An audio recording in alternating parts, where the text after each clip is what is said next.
200 কোটি মুসলমান, এই 200 কোটির মধ্যে তসলিমা নাসরিনও আছে, সালমান রুশদিও আছে। এই 200 কোটির ভিতরে কত যে নামে মুসলমান কামে হাকিকাতে কাফের হয়ে গেছে। মুসলমানের ঘরে জন্ম নিয়েছে, বাপ নামাজি দিনদার ছিল, ছেলেটার নাম রাখছে আব্দুর রহমান, কিন্তু ধুমসা বদমায়েশ। নাম রাখছে অলিউল্লাহ, জীবনও আষাঢ় খাইও পশ্চিম দিক পড়ে না। নাম রাখছে আতর আলী, গায়ে ফাটার গন্ধ। আতর আলী শুনি তো মনে হচ্ছে যেন ওর আতর টাতর কিনা লাগে না, ও নিজে একটা আতরের ডাব্বা হয়ে গেছে, অথচ তার সব জায়গা ফাটার গন্ধ। ফাটার গায়ে গন্ধ আছে না, একটা ফাটা যদি দক্ষিণে বাতাসে দক্ষিণ দিকে আবদার পর দাঁড়ানো, এই পাশে 3 মাইল দূরিতে টের পাওয়া যায় যে জেন্টেল দাঁড়ায় রয়েছে ওই জায়গা। তো এইরকম মুসলমানও বহুত আছে। বান্দা কে কোন জায়গায় আসিস আমি তালাশ করে পাচ্ছি না, তোরা একটু আস্তে আস্তে মাটির তলে আয়। এভাবে আমি মিষ্টি সুরে ডাকবো না। আল্লাহ কি বললেন, অফিয়া নড়িদুকুম, তুমি বিমানে ঘুরে বেড়াও, ও জায়গাতে টাইম দিয়ে মাটির মধ্যে আনবো। বাঘে খেয়ে ফেলবে, তবুও লাস্টে মাটির ভিতরে, কারণ ও বাঘও তো মাটিতে চলে যাবে। কথা কর না কেন, ঠিক না? আগুনে পুড়ে ছাই হয়ে যাবা, ছাইটুকু মাটির ভিতরে। পানিতে ডুবে মারা যাবা, সে জায়গাও মাটির তলে চলে যাবা। মাছের পেটে চলে যাবা, মাছও লাস্টে মাটির পেটে, তার পেট দিয়ে তুমিও মাটির মধ্যে চলে যাবা। এ পর্যন্ত যদি সমাপ্ত হতো দোস্ত, তবুও চিন্তা করতাম না যে মাটির তলে চলে গেছি তো গেছি, আর অসুবিধা কি, যে কয়দিন দুনিয়ায় থাকি আকাম কুকাম মনে যাচ্ছে সব করে ফেলি। কিন্তু মুশকিল হলো 3 নম্বর কথা, আমরাই তো মানুষ মাটি দিয়ে সময় পড়ি নেই দোয়াটা। শেষ কথাটা কি কন্ত, অমিনহা নুখরিজুকুম তারাতান উখরা, আবার তোমাকে মাটির থেকে বের করেই ছাড়বো। সেদিনও যেদিন আল্লাহ মাটির থেকে আমাকে আপনাকে বের করবেন, সেদিন আল্লাহ তাআলা মিষ্টি সুরে ডাক দেবেন, এই লালটু বল্টু জুয়েল টুয়েল টুলু লুলু ডলি বলি কিডা কোন জায়গা মরছিস, কবে মরতেছিস আমি তালাশ করে পাচ্ছি না, তোরা একটু উঠিয়া একটু হিসেব নিকেশ আছে। এইভাবে মিঠে ডাক দেবে নাকি? আল্লাহ পাক বলেন অমিনহা নুখরিজুকুম, ও জায়গাতে আমি বের করবো, সাড়াশি দিয়ে বের করবো, এসকোপেটার লাগাই দেবো, যে যেখানে কুচিয়ে বের করে ফেলবো, চালন দিয়ে চালিয়ে ফেলবো, একটারও কোনো জায়গা থাকতে লুকাই ফেলায় থাকতে দেব না। এই জায়গা হলো আসল মুশকিলের কথা। এই অঞ্চলের অনেক অনেক মানুষের মধ্য থেকে বাছাই ছাঁটাই করে ভালোবেসে আমাদেরকে আল্লাহ পাক ডেকে নিয়ে এসছেন। আল্লাহ পাক রব্বুল আলামিনের এই আহ্বানে সাড়া দিতে পেরে, আল্লাহ পাক রব্বুল আলামিনের সুনিপুণ নির্বাচনে নির্বাচিত হতে পেরে শুকর আদায় করি আলহামদুলিল্লাহ। মাহফিলের নামই হলো রূহের মাগফিরাত ইসালে সওয়াব। আমাদের দেশে বিভিন্ন পরিভাষা যেগুলো মৌলিকভাবে কোরআন হাদিস থেকে আনিত, কিন্তু ব্যবহারগত দিক দিয়ে এলোমেলো হওয়ার কারণে পরিভাষাগুলো কেমন যেন অভিশপ্ত হয়ে গেছে। মূলে পরিভাষাগুলো কোরআন হাদিস সম্মত শব্দ। তো ইসালে সোয়াবের নামে বাংলাদেশে অনেক বেদাতি কারবার হয়। এজন্য ইসালে শব্দ, সওয়াব শব্দটা বলতে গেলে কেমন যেন বিবেকে একটু বাধা দেয়। মূলত ইসালে সোয়াবের অর্থ হলো সোয়াব রাসানি, ফার্সিতে বলে সোয়াব রাসানি, বাংলায় বলে রূহের মাগফিরাতের জন্য এবং তার পরকালের কল্যাণের জন্য আমাদের পক্ষ থেকে কিছু ইবাদত বন্দেগী, নফল ইবাদত বন্দেগীর নেকি প্রেরণ করা। নেকি প্রেরণ, যেটা নেকি প্রেরণ করা শরীয়ত সম্মত ভাবে জায়েজ তরিকা আছে, হুকুমও আছে, নিয়মও আছে, বলাও আছে হাদিসের ভিতরে। এ পদ্ধতিতে নেকি মরহুমদের আত্মার উপরে যায়, এটা নিয়ম আছে। তো সেই ধারাবাহিকতায় হাফেজ আব্দুস সামাদ তার আব্বার রূহের মাগফিরাতে ইসালে সওয়াবের জন্য আজকে এই প্রোগ্রাম তৈরি করেছেন। 3 বছর যাবৎ চলে। আমার মনে পড়ে কয়েক বছর আগে এসেছিলাম, মরহুম অসুস্থ ছিলেন, আমি ওনাকে বিছানায় দেখেও গিয়েছিলাম। আজকে দুনিয়ায় তিনি নেই, একদিন আমিও থাকবো না, এ কথার মধ্যে কোনো সন্দেহ নেই। দুনিয়ার অনেক কিছুকে, কোরআন হাদিসের অনেক কিছুকে আমরা অস্বীকার অবিশ্বাস করেও থাকি, করতেও পারি, কোনো বাধা নিষেধ নেই। কারণ বিশ্বাস করার না করার ব্যাপারে বিলকুল স্বাধীনতা দিয়ে আছে। লা ইকরাহা ফিদ্দিন, সূরা বাকারার ভিতরে আল্লাহ পাক বলেন লা ইকরাহা ফিদ্দিন, ধর্ম গ্রহণ করার ব্যাপারে কোনো জবরদস্তি নেই। ফামান শাআ ফালইউমিন ওয়া মান শাআ ফালইয়াকফুর, যার মনে চায় ঈমান আনো, ধর্ম গ্রহণ করো, আল্লাহকে মানো, আখিরাতকে মানো, কুরআন সুন্নাহ মানো। ওয়া মান শাআ ফালইয়াকফুর, আর যার মনে চায় না মানো না, এগুলো বাদ দাও। তোমার মনে চাইলে অন্যদিক চলে যায়, এই জায়গায় আমি কোনো হস্তক্ষেপ করব না। তবে মানলে লাভ আর না মানলে লস, এই দুটো জিনিস আমি বুঝাই দেব এবং এই দুটোর পর আমি আমল করব। ফামান শাআ ফালইউমিন, যার মনে চায় মানো, ওয়া মান শাআ ফালইয়াকফুর, যে মানবা তার লাভ কি? মানি ইহতাদা ফাইন্নামা ইয়াহতাদি লিনাফসি, হেদায়েতের বাণী গ্রহণ করবা, কথাগুলো মানবা, আল্লাহকে বিশ্বাস করবা, শরীয়তকে মানবা, আখিরাতকে বিশ্বাস করবা, জান্নাত জাহান্নামকে ইয়াকিন করবা, নবী রাসূলকে বিশ্বাস করবা, ফেরেশতা মণ্ডলীকে মেনে নেবা, কিয়ামত হবে, দুনিয়া ধ্বংস হবে, এ কথা বিশ্বাস করবা, পরকাল আছে বিশ্বাস করবা। এ কথাগুলো যদি বিশ্বাস করো তাহলে এর একটা প্রতিদান আছে, সেটা আমি নিজ হাতে প্রতিদানগুলো দিয়ে দেব। পক্ষান্তরে অমান দল্লা, আর যে পথভ্রষ্টতা বেছে নেবে, এ কথাগুলো বিশ্বাস করবে না, তার জন্য একটা প্রতিদান আছে, সেটা আমিই দেব।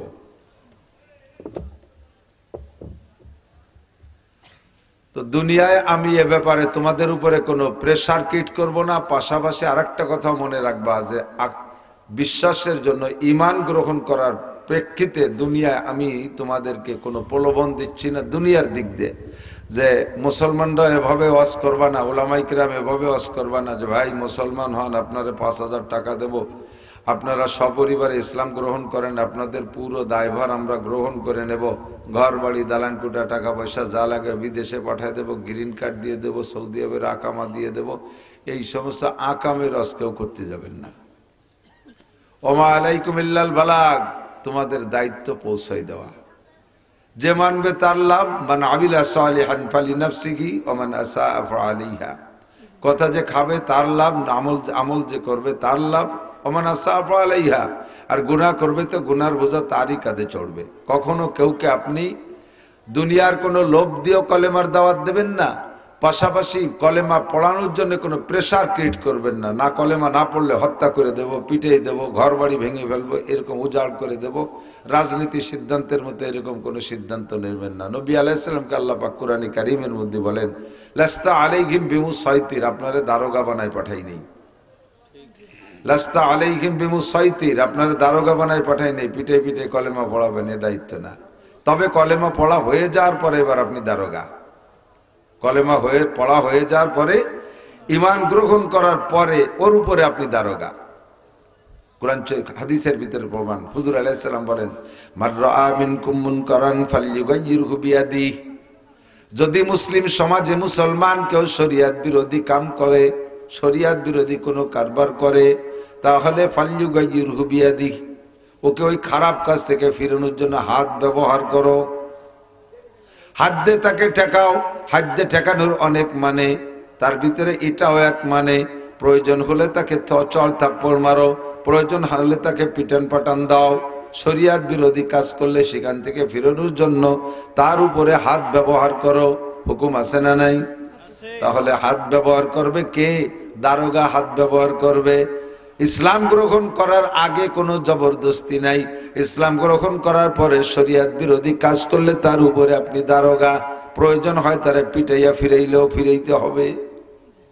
শরিয়ত বিরোধী কাজ যদি সে করে, জিনা করে বসে, তখন তার গায়ে হাত মালিশ করা যাবে না, তার গায়ে হাত হস্তক্ষেপ করতে হবে জরবের নিয়তে, পিটান দিয়ে নিয়তে। কি পরিমাণ পিটান দিতে হবে তাও শরিয়তে পরিমাণ বাতানো আছে। আয-যানিয়াতু ওয়াজ-যানি ফাজলিদু কুল্লা ওয়াহিদিম মিনহুমা মিয়াতা জালদা, ব্যভিচারিণীর যদি অবিবাহিত হয় তাহলে প্রত্যেক একজনের 100 ডোরা মারো। দারোগার ভূমিকা পালন করো। মুসলমান হওয়ার পরে কাফের যদি জিনা করে তাহলে সে জায়গা পিটি করতে তোমরা যাবা না। ওরা তো এই শরীয়ত মানেই না, তাকে শরীয়তের বিচার কি? কতক্ষণ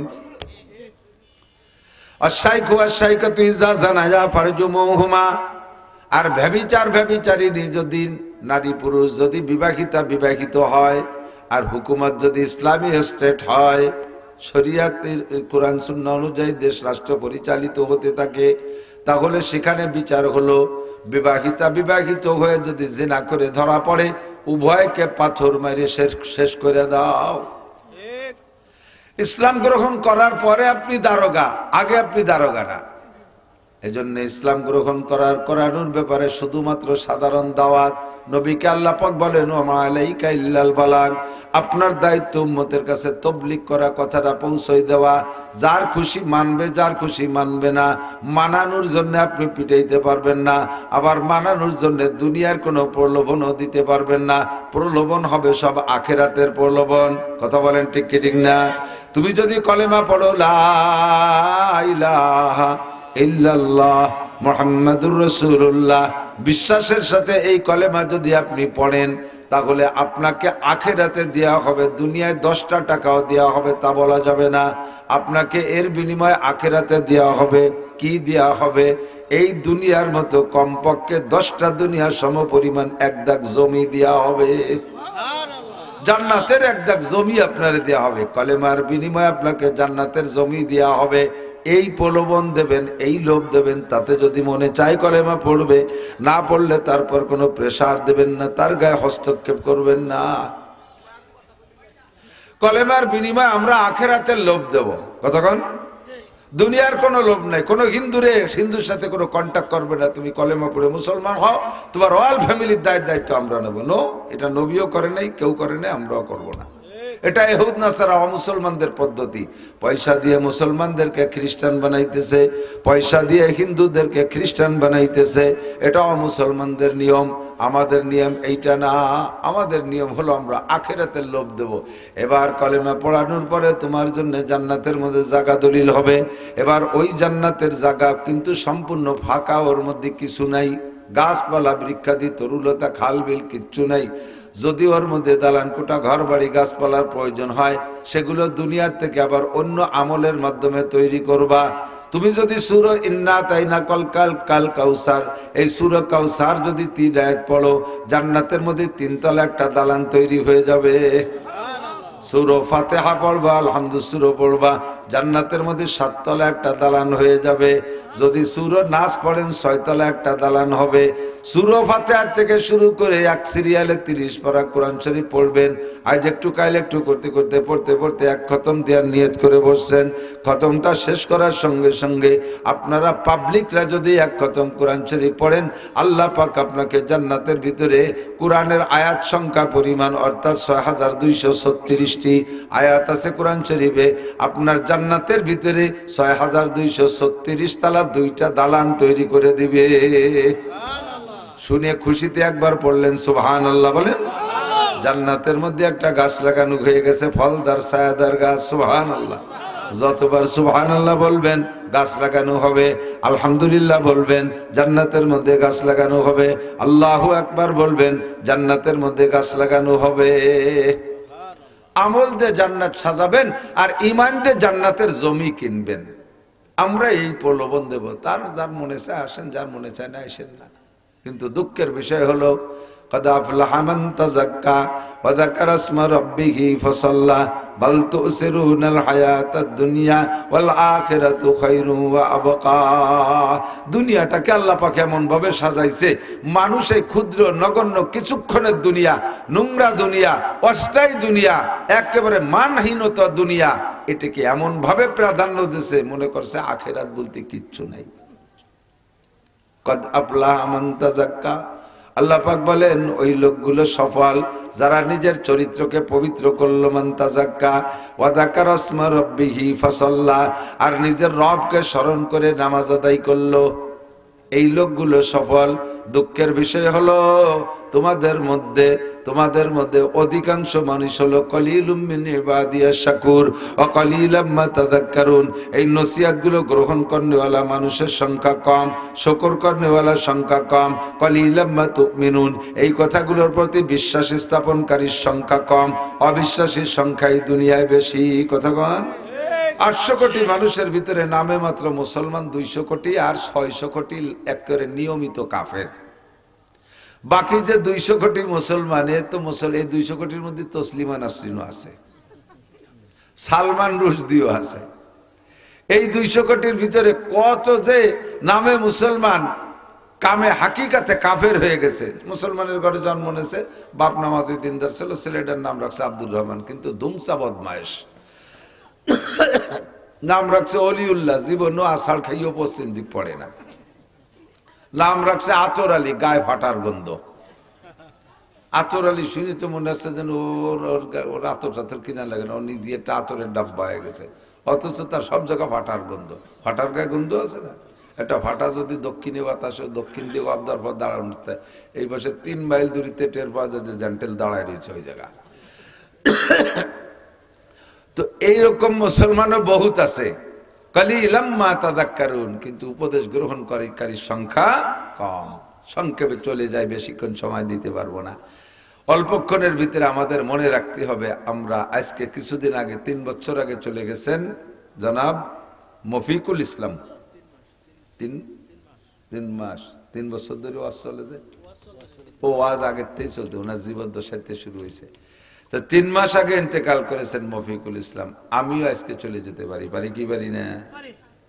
আল্লাহ আমাদের সবাইকে হায়াত দারাজ করুক, সবাই বলেন আমিন। কুল্লু নাফসিন যায়কাতুল মউত। যে কথা বলতে যেদিক সরে চলে আসছি, আল্লাহ পাক বলেন তুমি দুনিয়ায় শরীয়তের অনেক কিছু অস্বীকার করতে পারো, কোরআন মানো না, হাদিস মানো না, রসুল মানো না, আখিরাত মানো না, ফেরেশতা মানো না, কিয়ামত মানো না, সব মানো না, এমনকি আল্লাহকেও মানো না। এও তো সব বেশিরভাগই এই দলে।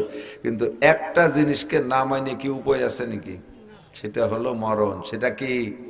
মরণ। কোরআন শরীফের আয়াতের মধ্যে বলা আছে না, কুল্লু নাফসিন যায়কাতুল মউত, এনি ম্যান এভরিবডি, প্রত্যেকটা ম্যান না শুধু, সমস্ত প্রাণী। প্রাণী বলতে সকলকে মরিতেই মরিতেই হবে। মিনহা খলাকনাকুম, আল্লাহ কয় মারে বানাইছি তোমারে মাটি থেকে, অফিহা নুইদুকুম, বানানোর দরকার, আল্লাহ বানাইছে আমারে মাটি দিয়ে, কিন্তু বানানোর পরে যদি উন্মুক্ত ছেড়ে দিত আর মরা লাগবে না, তাহলে যুবক তোমাদেরকে আমরা ওয়াজ করতাম না, কেউ ওয়াজ করতাম, আমি নিজেও ওয়াজ শিখতাম না, আমি কোরআন হাদিস পড়তাম না, দাড়ি ধরতাম না, কারণ দুনিয়া যতদিন দুনিয়াই তো দুনিয়া, আর মরা লাগবে না, জন্ম নিছি তো বাস বাস মাশাল্লাহ, দুনিয়াটা মস্ত বড়, খাও দাও ফুর্তি করো, এই আনন্দ করে বেড়াইতাম।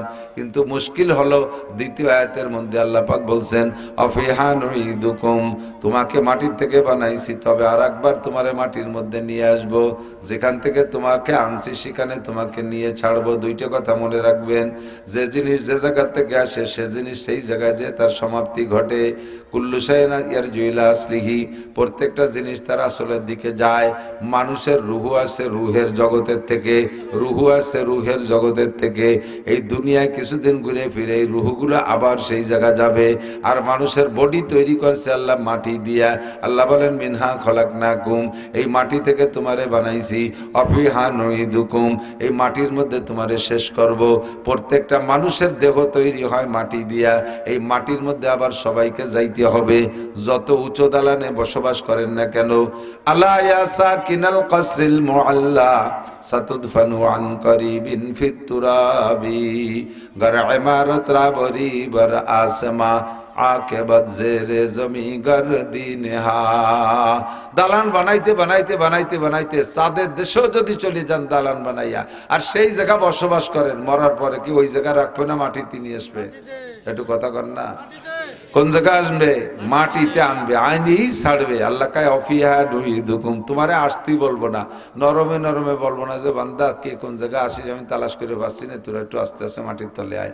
এভাবে আমি মিষ্টি সুরে ডাকবো না। আল্লাহ কি বললেন? অফিহা নুইদুকুম, তুমি বিমানে ঘুরে বেড়াও, ও জায়গাতে টাইম দিয়ে মাটির মধ্যে আনবো। বাঘে খেয়ে ফেলবে, তবুও লাস্টে মাটির ভিতরে, কারণ ও বাঘও তো মাটিতে চলে যাবে। কথা কর না কেন? ঠিক না? আগুনে পুড়ে ছাই হয়ে যাবা, ছাইটুকু মাটির ভিতরে, পানিতে ডুবে মারা যাবা, সে জায়গাও মাটির তলে চলে যাবা। মাছের পেটে চলে যাবা, মাছও লাস্টে মাটির পেটে, তার পেট দিয়ে তুমিও মাটির মধ্যে চলে যাবা। এ পর্যন্ত যদি সমাপ্ত হতো দোস্ত, তবুও চিন্তা করতাম না যে মাটির তলে চলে গেছি তো গেছি, আর অসুবিধা কি, যে কয়দিন দুনিয়ায় থাকি আকাম কুকাম মনে যাচ্ছে সব করে ফেলি। কিন্তু মুশকিল হলো 3 নম্বর কথা, আমরাই তো মানুষ মাটি দিয়ে সময় পড়ি নেই দোয়াটা। শেষ কথাটা কি কন্ত? অমিনহা নুখরিজুকুম তারাতান উখরা, আবার তোমাকে মাটির থেকে বের করেই ছাড়বো।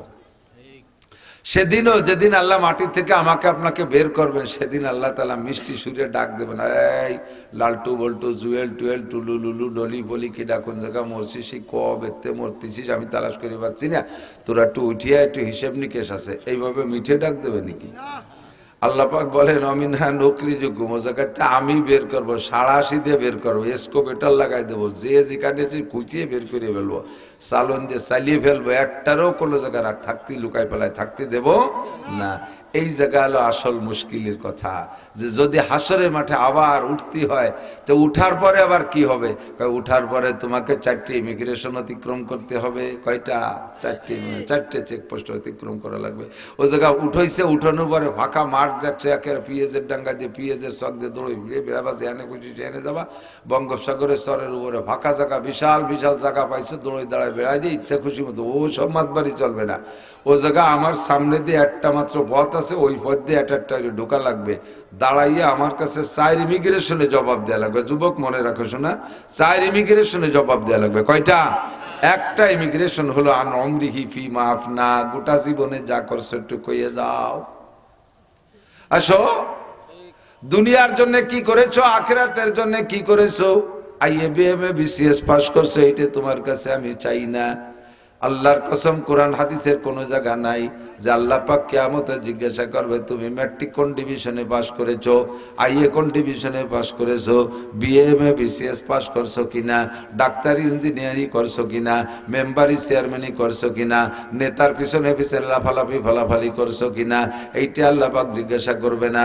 আল্লাহ পাক জিজ্ঞাসা করবেন আপনার গোটা জিন্দেগিতে আউয়ালু মা ইউহাসাবু বিহিল আবদু ইয়াউমাল কিয়ামাতিস সালাহ, হাসরের মাঠে যে 4টি ইমিগ্রেশন, 1 নম্বরে গোটা জীবনের হিসাব। এই গোটা জীবনের হিসাবের মধ্যে এবার প্রথম হিসাবটা হবে নামাজ।